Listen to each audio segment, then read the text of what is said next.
सबसे पहले मैं आईसीएस कोचिंग सेंटर जो सिरसा ब्रांच है उनको उसका भी पूरा धन्यवाद करना चाहूँगा। अपने विनोद सर उनका स्पेशली धन्यवाद करना चाहूँगा। अपने बबीता मैम और अपने परिमल सर उनका पढ़ाने का तरीका वाकई जज्बा तारीफ। सर मैंने 4 से 5 महीने मैंने आईसीएस कोचिंग सेंटर में कोचिंग ली है।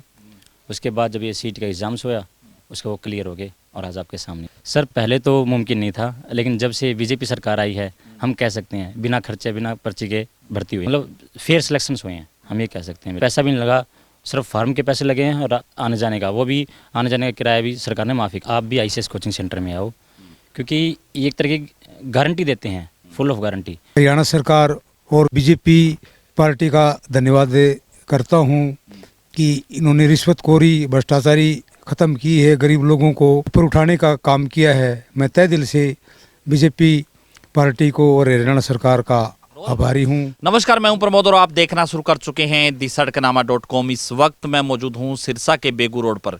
ये इंदिरा विकास कॉलोनी है, मिल्क प्लांट के बिल्कुल पीछे। और जैसे कि आप सब लोग जानते हैं कि पिछले दिनों हरियाणा सरकार ने बिना पर्ची बिना खर्ची के सी और डी ग्रुपों में नौकरियां दी हैं। हम लगातार उन परिवारों से मिल रहे हैं, उन युवाओं से मिल रहे हैं जिन्होंने ये नौकरी हासिल की है। आज ऐसा ही एक परिवार हमारे साथ हैं, आप देख रहे हैं तस्वीरों में, ये मंजीत हैं और इनके पिता हैं राजेंद्र।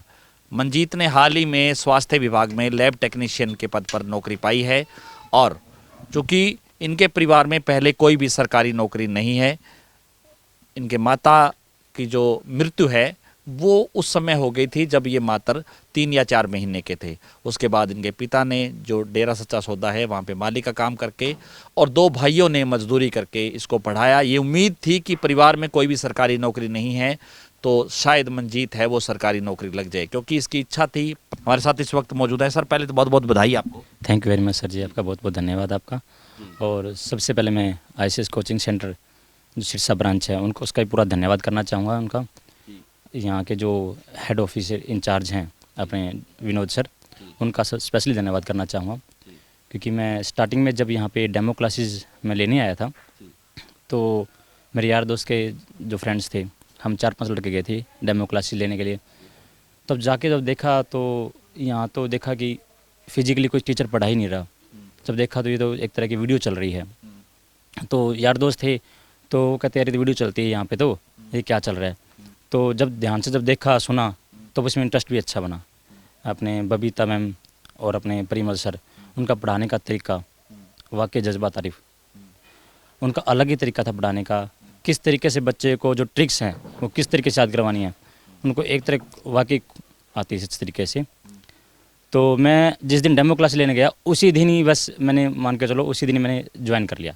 सेकंड डे देखा ही नहीं डेमो क्लासेस का। और तो कितने दिनों में ये सक्सेस हो पाया, सरकारी नौकरी आपने हासिल की? कितने दिन लग गए, कितने महीने लग गए आपको? सर मैंने 4 से 5 महीने मैंने आईसीएस कोचिंग सेंटर में कोचिंग ली है। उसके बाद जब ये सीट का एग्ज़ाम्स हुआ उसके वो क्लियर हो गए और आज आपके सामने है सर। तो कभी आपने सोचा था कि इस तरह से गरीब परिवारों में भी सरकारी नौकरियां मिलेंगी हरियाणा जैसे राज्य में? सर पहले तो मुमकिन नहीं था, लेकिन जब से बीजेपी सरकार आई है हम कह सकते हैं बिना खर्चे बिना पर्ची के भर्ती हुए हैं सारे, मतलब फेयर सिलेक्शंस हुए हैं, हम ये कह सकते हैं। बिल्कुल एक पैसा भी नहीं लगा, सिर्फ फार्म के पैसे लगे हैं और आने जाने का, वो भी आने जाने का किराया भी सरकार ने माफ़ी कर दिया था लगभग। तो कोई पैसा नहीं लगा मेरा, बिल्कुल फ्री ऑफ कॉस्ट। मतलब कितनी जो मेहनत है वो आपने की? वहाँ पे घर पे भी आकर पढ़ते थे?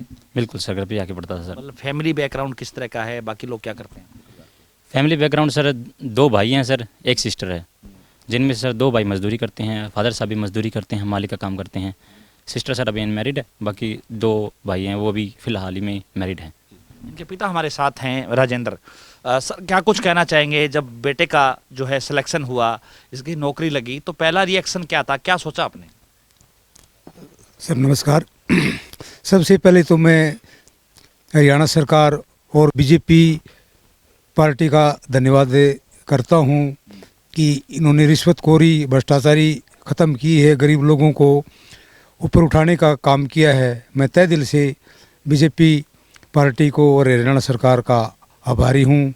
क्या कुछ कहना चाहिए, कितनी मेहनत की आपने इन बच्चों को पढ़ाया? मतलब हालांकि आपने मजदूरी आप करते थे, क्या ये आपने कभी सोचा था कि इस तरह से पढ़ाएंगे बच्चे नौकरी लग जाएंगे? देखो सरकारों के हिसाब से देखा जाए तो अब तो ऐसा हो गया था कि भाई ये जो सरकार आ गई कहीं न कहीं बात बन जाएगी, लेकिन पहले ऐसा नहीं था कि भाई गरीब लोगों को बारी आ जाएगी। लेकिन फिर बच्चे ने भी मेहनत बहुत करी है जी, दिन रात पढ़ता रहता था मैं, भूखा रह के भी इन बच्चों को, इनकी माता छोटी उम्र में इनको गुजर गई थी।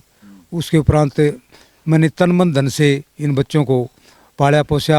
आज उस मेहनत का भी रंग है जो मैं कि ईमानदारी से इन बच्चों का अपना जो फर्ज होता है वो मैंने अदा किया। आप कुछ कहना चाहेंगे किस तरह से बाकी युवाओं को क्या कहना चाहेंगे जो मेहनत तो करते हैं लेकिन सरकारी नौकरी नहीं लग पाती, उनको क्या कहेंगे? आपने 4 ही महीने में आपने सरकारी नौकरी हासिल कर ली। सर बाकी अपने युवा दोस्तों को मैं यही कहना चाहूँगा कि आप भी आईसीएस कोचिंग सेंटर में आओ, क्योंकि ये एक तरह की गारंटी देते हैं, फुल ऑफ गारंटी। और ख़ासकर जब मैं यहाँ पे आपको बता दूँ, मैं मैथ्स की क्लासेज का जो सर पढ़ाते थे, जैसे मान लो आज जो पढ़ाया है तो वो कल कॉपी चेक होती थी, तो 1-2 बार मैं कॉपी कंप्लीट नहीं करके गया था, तो एक बार तो मेरे को छोड़ दिया था, लेकिन अगली बार मेरे को 2-3 बार मेरे को छोड़ा नहीं था, मेरे को अगली बार मेरे को क्लास में नहीं पढ़ने दिया। तो वो भी एक अलग तरीके का था। एक तो उसको बच्चा अगर पॉजिटिव वे में लेके चले तो अपने फ़ायदे के लिए ही है। और दूसरी बात, दूसरे बच्चों को मैं ये कहना चाहूँगा, बिल्कुल कम फीस में अगर कोई कोचिंग सेंटर तैयारी करवा रहा है तो आईसीएस कोचिंग सेंटर करवा रहा है पूरे साल की। धन्यवाद। तो ज़्यादा से ज़्यादा इस वीडियो को आप शेयर जरूर कर दीजिए और कमेंट सेक्शन में आप अपनी राय जरूर दीजिए, क्योंकि दिसड़कनामा.com की टीम है वो आपको हर रोज़ ऐसे युवाओं से, ऐसे परिवारों से मिलवाती है जिन्होंने सरकारी नौकरी हासिल की है और अपने मेहनत और लगन से वो सरकारी नौकरियों में भर्ती हुए हैं। ज़्यादा से ज़्यादा इस वीडियो को आप शेयर जरूर कर दीजिए ताकि तमाम लोगों तक जानकारी पहुँचे। बहुत बहुत शुक्रिया।